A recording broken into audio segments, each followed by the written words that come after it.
Hey, what's up, guys? It's the internet's worst knife reviewer here. And I wanted to talk about a knife that I've been carrying for about half a year now. And that knife is, shocker, the Kershaw Iridium. I know, who would have guessed? It's not like it's in the title or anything. So, for those of you who care, here are the stats directly from Kershaw themselves. Nothing really all that prominent, but what I want to make note of is the fact that Kershaw is making rolling changes to the design, as you can see with the change of the coating. For the record, I believe mine is PVD coated, but who knows for sure or who really cares. Demonstrating here that the knife handle is particularly slick, and that is a point that will be quite prominent throughout the entirety of the review. And as you can see there, it's an in-house design, and the blade steel is D2. Blade stock thickness is thicker than that of a bug out, but it is not a particularly thick knife either. Believe it or not, this is actually a bigger knife for Kershaw, who usually, and unfortunately, stick to around the 3¼ inch blade range. I was originally drawn to this design due to the fact that it uses Kershaw's Duralock, which is a crossbar lock, and the spear point blade and its sleek styling. So I do have a Rockin' Knives RF Burt rope test result for this knife. It was semi-impromptu. It wasn't a factory edge. I had sharpened it, but it's mostly stuck on factory angles, and this edge did have some use on it. I had just been stropping it back throughout the day, and then we decided to do this test. It was, however, quite sharp. It managed to get 100 cuts on 1/4 inch rope and 100 cuts on cardstock, which is not amazing, but for D2, it's a better D2 result than most other companies, but it's still not better than 8CR.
So, on to the cardboard test. Cutting was actually pretty decent. The cutting geometry is actually quite good, allowing the knife to cut the cardboard pretty nicely. As I proceeded with the test, the only real bad thing I have to say about the knife is that, shocker, the handle is slick and a bit too narrow for my hand size, and this causes the knife to shift quite a lot in my hand, and by the end of the test, it was starting to create a sore spot. As the test went on, I began to notice that this thing is wearing actually quite nicely.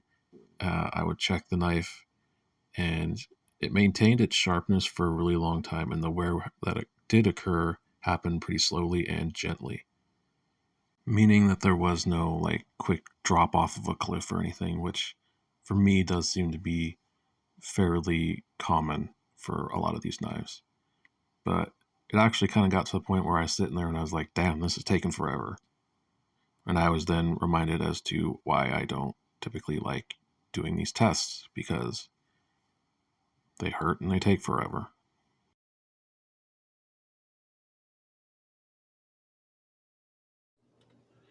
So we're at 350 cuts through this cardboard here.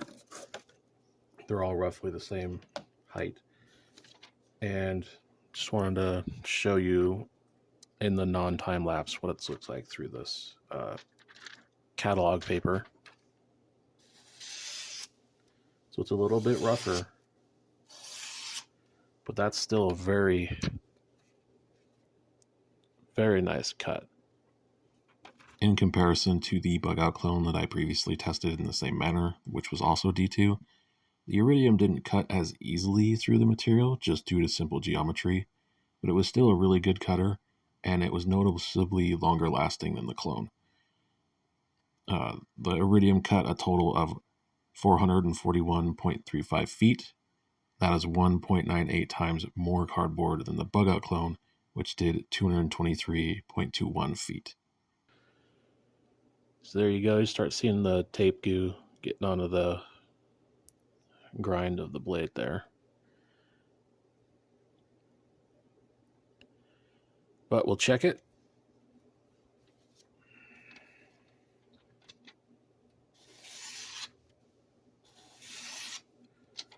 Gotta say, that's pretty impressive for doing that much work. So for about $60 or $70, this has proved to be quite a good knife for the money. And like most Kershaws, they have options for you. It comes in a normal and a small size, reverse Tonto or spear point, and they have more premium options available. One has carbon fiber handles and M390 steel, and they even have a USA made version that has MagnaCut. Look, I guess I'm the only one on the planet who isn't a big fan of MagnaCut, but whatever, it's still a decent steel. My only question is, why aluminum on the basic model? Why not G10 or micarta? Oh wait, they did make one in micarta, but of course, it's discontinued. Well, there's always the button lock version, which has G10, and that also happens to be the USA made version that I mentioned earlier. But button locks also suck ass. Like, you already have the Duralock, the crossbar lock, which everyone likes. Well, I guess apparently now everyone doesn't like it because it's everywhere, but you have the better lock. Why didn't you just stick with that with the USA version, and why make a button lock? I don't know. The button lock thing is completely retarded. So I don't know how much longer this thing's going to go, but I don't know how much longer I can go. My hand fucking hurts.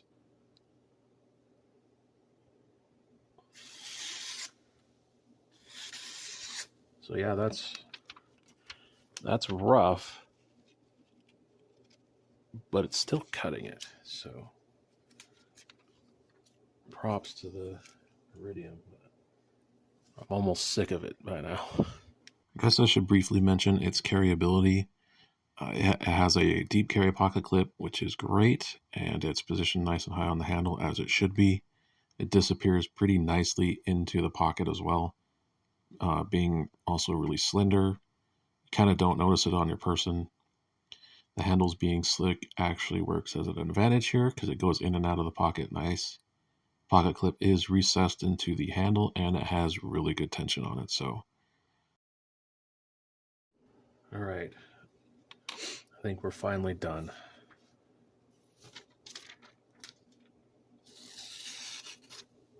Of course, it's going to make a liar out of me.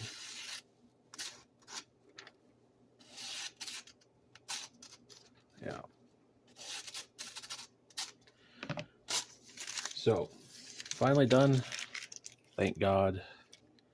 As far as the knife, I did wipe it off with the Goo Gone, and then did this last string of cuts, but finish held up great. I'm sure even more of these little streaks will come off because, again, I just did a couple more cuts after I wiped it off, but you can see a little bit wear on the shoulders, but other than that, this finish is awesome. Let's do something else. For reference, here's the pile of cardboard.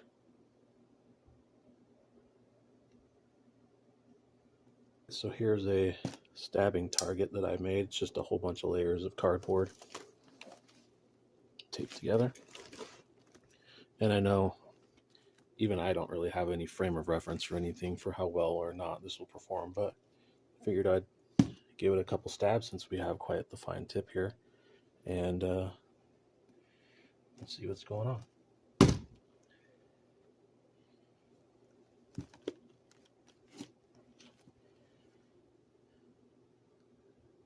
So we got that much penetration, not bad.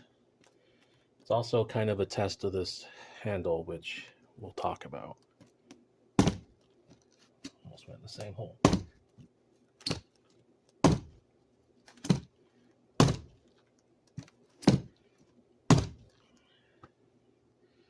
Not bad. As has become seemingly customary, I'm going to, after the test, cut this Safariland leather duty belt, and then I also have some nylon rope here. We'll do a couple cuts through. This hasn't been touched up yet or anything like that, still same edge.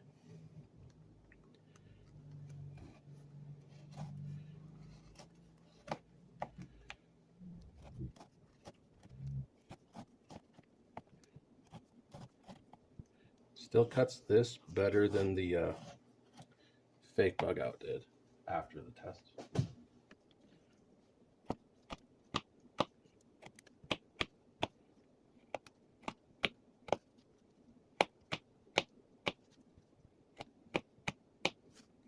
All right. Now this nylon rope.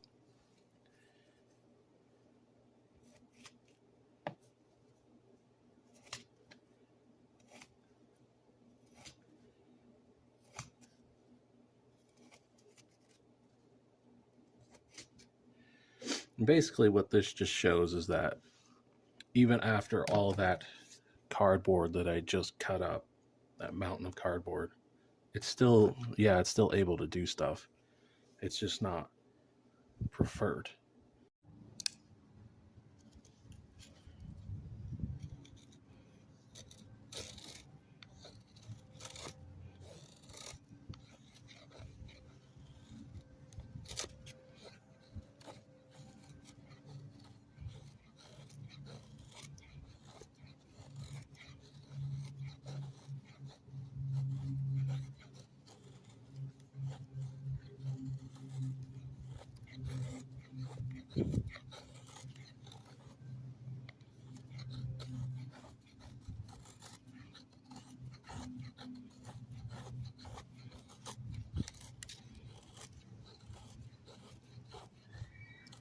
So moving on to the last thing we have to do here, which is the woodworking section. I mainly do this to showcase it, cutting other material that a lot of people just don't normally showcase, and to test its carving ability. I don't necessarily super care about its carving ability, but some people might, and this once again proved to do quite well at this task, at least on the blade side of things. This blade shape is really, it's one of my favorites. It's just really good at doing stabbing, slicing, just regular cutting stuff. There's really not a whole lot that this can't really do. On the handle side of everything, though, this is where I'm noticing that the handle is slippery and narrow once again because I'm outside and I'm starting to sweat. And this thing is just kind of sliding all over the place, and I don't know if you can tell, but I actually end up kind of choking up onto the finger guard portion there and using that as like a choil. And halfway through doing this tri-stick, I kind of came to my senses as like, that's probably not a super good idea to do. But I really wish these companies would stop listening to these influencers who just don't fucking use their knives, and they think that metal handles are somehow some sort of awesome upgrade and makes a knife awesome, because metal handles freaking suck, especially when they don't have texture. And no, I'm not going to stop complaining about it. So on to the rest of the tri-stick here. This actually goes pretty good, even though at one point, I don't remember which one it is, but I end up making a mistake on one of these notches and blowing out the top and kind of screwing it up. But again, we're not trying to go with making the prettiest tri-stick here. It's just about making the knife do work through the wood to see how well it does at this particular task. And again, it does really good. I really like this blade shape. It gives you a nice narrow tip portion there that you can use for more scooping and more finer tasks. And it's just a good blade shape. You'll even see later once I get to drilling the hole through the stick that the way that I drill these holes, it can be quite abusive to a very fine tip if you're not careful or whatever, and you'll see that this thing came out completely fine. But in closing, I just don't really have a whole lot to say about it. I mean, the only bad thing I have to say about it is the freaking handle, and if they would just put the micarta or G10 one on there, this thing would be pretty freaking awesome. I mean, it's still awesome. I still like it, but I just don't like the lack of texture and security on the handle. But I mean, again, I've been carrying this knife for over half a year, and I did all those cardboard cutting, and like the finish on it is awesome. It barely shows anywhere at all on both the handle, the blade, the pocket clip. A lot of this is just very nicely done and well executed, and is again an example of just because it's made in China does not necessarily mean that it's shitty or bad or super low quality. I think those days are pretty much over. Most people kind of understand that it doesn't really matter where it's made. It just the quality standards that they use are the more determining factor here. But you'll even see once I get this stake end of the tri-stick done, I'll actually even hammer this into the ground, and there it goes. And the finish took it just fine. Anyway, that's all I got. Thanks for watching.